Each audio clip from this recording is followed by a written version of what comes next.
మన తెలుగు సినిమాలలో brother and sister ఎమోషన్స్ని బాగా చూపించిన సినిమాలు ఏవి? ఈ బ్రదర్ అండ్ సిస్టర్ ఎమోషన్కి సంబంధించి ఆ సినిమాలలో ఉండే మంచి సన్నివేశాలు, పాటలు ఏంటివి? అలాంటి సినిమాలు, ఆ సినిమాలలోని పాటలు, సన్నివేశాల గురించి ఈ రాఖీ పండుగ సందర్భంగా మనం ఒకసారి గుర్తు చేసుకుందాం.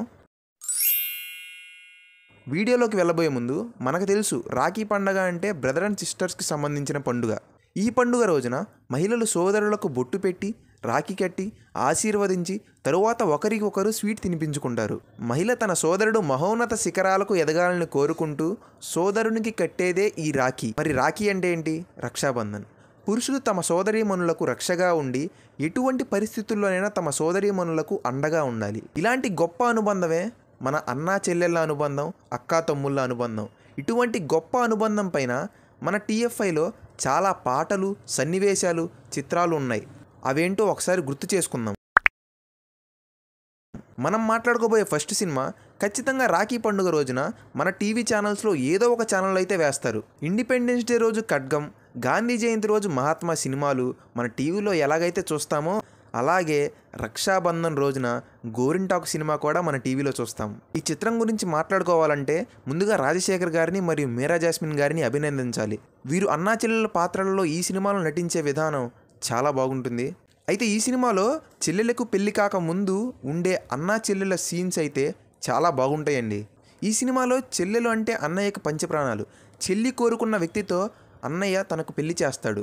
ఈ సినిమాలో ఉండే ఒక పాట గురించి అయితే మనం ఖచ్చితంగా మాట్లాడుకోవాలండి. ఆ పాటే అన్నా చెల్లెలి అనుబంధం అని ఒక పాట ఉంటుంది. ఇది the most ever green song అండి బ్రదర్ అండ్ సిస్టర్ ఎమోషన్స్ పైన. ఇంకా ఈ సినిమాలోని కొన్ని సీన్స్ గురించి మాట్లాడుకుంటే అబ్బో, ఈ సినిమాలో క్లైమాక్స్ అయితే మరీ దారుణం అండి. నిజంగా ఎవరన్నా చూస్తుంటే ఖచ్చితంగా ఏడ్ చేస్తారు. ఆ సీన్స్ అంటే చెల్లెలు అన్న ఒకళ్ళ మీద ఒకళ్ళు పడి చనిపోవడం, పుట్టింటికి తన చెల్లి వస్తే ఆర్తి అగర్వాల్ గారు అన్నం కూడా పెట్టకుండా పిల్లలకు కూడా అన్నం పెట్టదు. ఆ సీన్ మరీ చాలా దారుణం. తింటుంటే ఆ తింటున్న ప్లేట్స్ని కూడా కాలుతో కొడుతుంది. ఆ సీన్స్ కొంచెం దారుణంగా ఉంటాయి, కొంచెం బాధం కలిగిస్తాయి మనకి. మనం మాట్లాడకపోయే సెకండ్ ఫిల్మ్ వచ్చేసి సూపర్ స్టార్ మహేష్ బాబు గారి అర్జున్ ఫిలిం. ఈ సినిమాలో మనకు మెయిన్గా అక్కా తమ్ముళ్ళ ఎమోషన్ గురించి అయితే చూపిస్తారు. ఈ సినిమా రిజల్ట్ ఫ్లాప్ అయినప్పటికీ ఈ సినిమాలో బ్రదర్ అండ్ సిస్టర్ ఎమోషన్ అనేది చాలా చాలా బాగుంటుందండి. అత్తగారింట్లో తన అక్కకు ప్రమాదం ఉందని గ్రహించిన తమ్ముడు తన అక్క కోసం ఏం చేశాడు?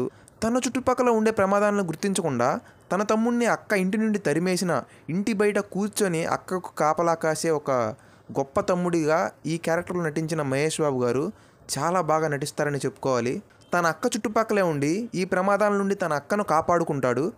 మన మూడో సినిమా వచ్చేసి రాఖీ. ఈ సినిమా అన్నా చెల్లెల అనుబంధాన్ని గురించి తెలిపే సినిమా. కానీ ఈ సినిమాలోని గమ్మత్తైన విషయం ఏంటంటే ఒక అన్న, వందలు వేల మంది చెల్లెళ్ళు. ఎన్టీఆర్ గారు తన చెల్లి అప్పగింతలప్పుడు చేసే పర్ఫార్మెన్స్ సూపర్ అండి. ఎలా అంటే ఈ అప్పగింతల సీన్లో తన చెల్లెలు కారులో ఉంటుంది. ఎన్టీఆర్ గారు కారు బయట ఉండి తన చెల్లిని సాగనంపుతుంటారు. కారు అలా వెళ్తుంటుంది. ఎన్టీఆర్ గారు కారుతో పాటు తన చెల్లితో మాట్లాడుకుంటూ వెళ్తూ ఉంటారు. వండర్ఫుల్ పర్ఫార్మర్ అని ఇందుకే అంటారు ఎన్టీఆర్ గారిని. ఆ కారు కొంచెం దూరం వెళ్తున్నా, కారు కొంచెం స్పీడ్ పెరిగినా ఎన్టీఆర్ గారు తనతో పరిగెడుతూ అమ్మ జాగ్రత్త అమ్మా, జాగ్రత్తగా ఉండమ్మా, టయానికి తినమ్మా, ఇలా ఉండమ్మా, అలా ఉండమ్మా అని జాగ్రత్తలు, క్షేమ సమాచారాలు అన్నీ చెప్తుంటాడు. ఇది one of the best scene అండి. ఈ సినిమా జైలు మరియు క్లైమాక్స్ సీన్స్ గురించి నేను చెప్పవసరం లేదు. అవి one of the most iconic scenes. అవి ఆడవాళ్ళ గురించి ఎన్టీఆర్ గారు చెప్పే విధానం కానీ, ఆయన నటన కానీ, ఆయన చుట్టుపక్కల ఉండే వాళ్ళందరూ చెల్లిగా ట్రీట్ చేసి వాళ్ళకున్న కష్టాలని, వాళ్ళపైన జరిగే అఘాయిత్యాలని ఆయన ఎదిరించే తత్వం కానీ అసలు నిజంగా చాలా బాగుంటుందండి. ఆ మర్డర్స్ అన్నీ నేనే చేశాను, నన్ను చంపేయండి, కానీ నా చెల్లికి నేను రక్షగా ఉంటాను.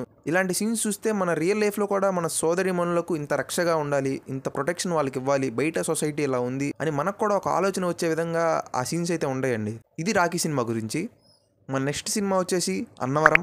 ఈ సినిమాలోని అన్నా చెల్లెళ్ళ సీన్స్ చాలా చాలా బాగుంటాయి. చాలామంది గమనించి ఉండరు కానీ ఈ సినిమా టైటిల్లోనే అన్నా చెల్లెలకు సంబంధించిన సినిమా అని చెప్పారండి. ఈ సినిమా టైటిల్ ఏంటి? అన్న వరం. అంటే ఈ సినిమాలో చెల్లెలి పేరు వరం. అన్న వరం అంటే అన్న పవన్ కళ్యాణ్ గారు అనమాట. సో మీకు అర్థమైంది కదా. ఈ సినిమా గురించి మాట్లాడుతూ ఈ సినిమాలోని ఒక ఫేమస్ సాంగ్ గురించి మాట్లాడకపోతే తప్పు అవుతుందండి. ఈ ఫేమస్ సాంగ్ మీరు ఎన్నోసార్లు వినుంటారు, మీకు బాగా తెలిసిన సాంగ్. ఆ సాంగ్ ఏంటంటే అన్నయ్య అన్నావంటే అని ఒక సాంగ్ ఉంటుంది. అది మోస్ట్ ఫేమస్ సాంగ్ అది. ఇది అన్నవరం సినిమా గురించి. మన నెక్స్ట్ సినిమా పేరు చంటి. కొంచెం పాత కాలానికి వెళ్తే, కొంచెం ఓల్డ్ మూవీస్ గురించి ఆలోచిస్తే చంటి ఫిలిం అనేది అన్నా చెల్లెళ్లకు సంబంధించిన ది బెస్ట్ ఫిలిం అని నేను చెప్తానండి. నాకు చాలా చాలా ఇష్టం ఈ మూవీ. ఈ సినిమాలో వెంకటేష్ గారి పర్ఫార్మెన్స్ కానివ్వండి, మీనా గారిది కానివ్వండి, నాజర్ గారిది కానివ్వండి, ది బెస్ట్ ఉంటుంది. సినిమాని చూస్తున్నంతసేపు మనం సినిమాలో డ్వెల్ అయిపోతాం. ఈ సినిమాలో అన్నయ్యకి చెల్లెలంటే ఎంత ఇష్టమో ఒక్క సీన్ చూసి చెప్పేయచ్చండి. ఆ సీన్ ఏంటంటే, అన్నయ్య నిద్ర లేవగానే చెల్లెల్నే చూస్తాడు. నిద్ర లెగిసి తన రూమ్ నుండి కళ్ళకి చేతులు అడ్డం పెట్టుకొని మరీ చెల్లెల గదికి వెళ్ళి మరీ చూస్తాడు. ఈ సీన్ చూస్తే మనకి ఇంక అర్థమైపోద్ది అన్నయ్య తన చెల్లెల్ని ఎంత ఇష్టపడతాడో అని. వీళ్ళు ఈ సినిమాలో ఎలాంటి అన్నయ్యలంటే, చెల్లెల్ని పరాయ మగవాడు కన్నెత్తి చూసినా ఊరుకోరు, చెల్లెల్ని యువరానిలా చూసుకుంటారు. ఈ సినిమాలో పాటలు చాలా బాగుంటాయండి. సంగీతం బై ఇళయరాజా గారు, one of the best musician. నాకు చాలా ఇష్టం ఈ సినిమాలో పాటలైనా, ఈ సినిమాలో మ్యూజిక్ అయినా. ఇది చంటి సినిమా గురించి. మన నెక్స్ట్ ఫిలిం నువ్వు వస్తానంటే నేను వద్దంటానా. ఈ సినిమాలో మనకి అన్నా చెల్లెల ఎమోషన్ చాలా బాగా కనపడుతుంది. తల్లిదండ్రి లేనప్పటికీ చిన్నప్పటి నుంచి తన చెల్లెకి అన్నయ్యే తల్లిదండ్రి అయి చెల్లెల్ని చాలా చక్కగా చూసుకుంటాడు, ఆమెను కష్టపడి చదివిస్తాడు. ఈ సినిమాలోని సీన్స్ గురించి మాట్లాడుకోవాలంటే నాకైతే ఒక సీన్ చాలా బాగా ఇష్టం అండి. అందరూ ఒక డిస్కషన్లో ఉంటారు, మీ గురించి చెప్పండి, మీ గురించి చెప్పండి అని ఒక్కొక్కళ్ళ టర్న్ వస్తూ ఉంటుంది. తర్వాత త్రిష గారి టర్న్ వస్తుంది. ఇప్పుడు త్రిష గారు ఇలా చెప్తారు, మేము ఉన్నోళ్ళమే, మాకు ఆవులు, బర్రెలు, గొర్రెలు, గేదెలు ఇలా మాకు చాలా ఉన్నాయి, అంతకంటే నన్ను ఎక్కువగా ప్రేమించే మా అన్నయ్య ఉన్నాడు నా దగ్గర అని చెప్తుంది. అంటే తను ఆస్తులు లేకపోయినా అన్నయ్య తన ఆస్తిలా ఫీల్ అయ్యే ఒక చెల్లెలు అంటే ఎంత ప్రేమ ఉంటే అలా చెప్తారండి ఒక అన్నయ్య మీద. సో ఈ సీన్ నాకు చాలా బాగా ఇష్టం. మళ్ళీ చెల్లెలి జీవితం బాగుండాలని అన్నయ్య జైలుకి వెళ్ళే సన్నివేశాలు కానీ ఇవన్నీ చూస్తే ఇవన్నీ ఎక్కడికి దారితీస్తాయంటే, ఈ cinema one of the best అన్నా చెల్లెలు బాండింగ్ ఉన్న సినిమాగా దారితీస్తాయండి. ఈ సినిమాలోని అద్భుతమైన సీన్స్ని మనకి ఎంగేజింగ్గా చూపించడానికి మ్యూజిక్ కావాలి కదా, ఆ మ్యూజిక్ని అందించింది డిఎస్పి గారండి. బ్యూటిఫుల్ మ్యూజిక్ అండి. మీరు ఒకసారి గుర్తు చేసుకోండి, ప్రతి పాట బాగుంటుంది. మన నెక్స్ట్ ఫిల్మ్ వచ్చేసి రాయన్. ఈ సినిమా కూడా వన్ ఆఫ్ ద బెస్ట్ అన్నా చెల్లెలు ఎమోషన్ గురించి చెప్పిన సినిమా అనే నాకు అనిపిస్తుంది. కానీ ఈ సినిమాలో మనం ఒక వైవిధ్యమైన అన్నా చెల్లెళ్ళ బాండింగ్ అయితే చూస్తాం. ఎలా అంటే, ఒక అన్నా చెల్లెళ్ళ బాండింగ్ ఎలా ఉంటుందంటే ప్రాణం ఇచ్చుకునేంత ప్రేమ ఉంటుంది. ఇంకో అన్నయ్య చెల్లెల బాండింగ్ ఎలా ఉంటుందంటే ప్రాణం తీయడానికి చూసే బాండింగ్ అయి ఉంటుంది.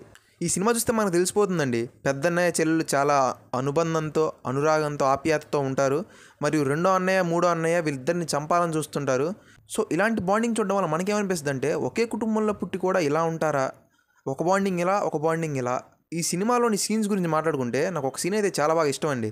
ఏదంటే, తన చెల్లెల్ని రేప్ చేస్తారు ఈ సినిమాలో, మరియు అన్నని ఇద్దరు తమ్ముళ్ళు కలిసి అటాక్ చేస్తారు. అన్న ఏమంటాడంటే, నాకు జరిగిన దానికి నాకేం బాధ లేదురా, కానీ చెల్లెకి జరిగిన దానికోసం వాళ్ళని నేను వదలనరా అంటాడు. మరి ఇప్పుడు చెల్లెలు ఏమంటుందంటే, నాకు జరిగిన దానికి కూడా నాకు బాధ లేదన్నయ్య, కానీ నీకు జరిగిన దాని గురించి నేను వాళ్ళని వదలను అంటది. ఈ సినిమాలో ఒక బ్యూటిఫుల్ సాంగ్ అయితే ఉంటుందండి. ఆ సాంగ్ ఏంటో మీరు కామెంట్ చేయండి. మన నెక్స్ట్ ఫిలిం వచ్చేసి శివరామరాజు. ఈ సినిమాలో అన్నా చెల్లెల అనుబంధం గురించి అయితే మనకు చూపిస్తారు. ఈ సినిమాలో ముగ్గురు అన్నయ్యలు ఉంటారు ఒక చెల్లెలకి. వాళ్ళు వాళ్ళ ఆస్తిని సైతం లెక్క చేయకుండా తన చెల్లెలు బాగుండాలి, తన చెల్లెలు సుఖంగా ఉండాలని చెప్పి ఆ ఆస్తిని కూడా రాసిచ్చేస్తారు. వాళ్ళు మాత్రం చాలా పేదవారుగా బతుకుతుంటారు. ఇక మూవీ లాస్ట్లో తన చెల్లెల్ని అత్తవారింట్లో హింస పెడుతున్నారు అని గ్రహించిన అన్నయ్యలు తన చెల్లెల్ని కాపాడుకుంటారు. మన నెక్స్ట్ ఫిల్మ్ వచ్చేసి పుట్టింటికి రాచెల్లి. ఈ సినిమాలో అర్జున్ గారి నటన చాలా బాగుంటుందండి. ఈ సినిమాలో తన చెల్లిని అత్తవారింట్లో ఇబ్బంది పెట్టి నిందలు మోపి ఇలా హింస పెడుతుంటే అర్జున్ గారు ఆ నింద నిజం కాదు, అబద్ధం అని ప్రూవ్ చేసే సమయానికి తన చెల్లెలు చనిపోయి ఉంటుంది. అంతలా హింస పెడతారండి తన చెల్లెల్ని ఈ సినిమాలో. అల్లారు ముద్దుగా పెంచుకున్న తన చెల్లికి ఇలా జరిగినందుకు అర్జున్ గారు వాళ్ళందరినీ చంపేద్దాం అనుకుంటారు, ఇంకా వాళ్ళ అత్తవారింట్లో ఉన్న వాళ్ళందరినీ. కానీ చివరిలో ఆయన చెల్లెలు చనిపోతూ ఒక బిడ్డకు జన్మనిస్తుంది. ఇప్పుడు వీళ్ళందరినీ చంపి ఆయన జైలుకి వెళ్ళిపోతే తన చెల్లెలు కూతుర్ని ఎవరు చూసుకుంటారు అనే ఒక్క కారణంతో వాళ్ళని వదిలేసి ఆ బిడ్డను చూసుకుంటారు మన అర్జున్ గారు.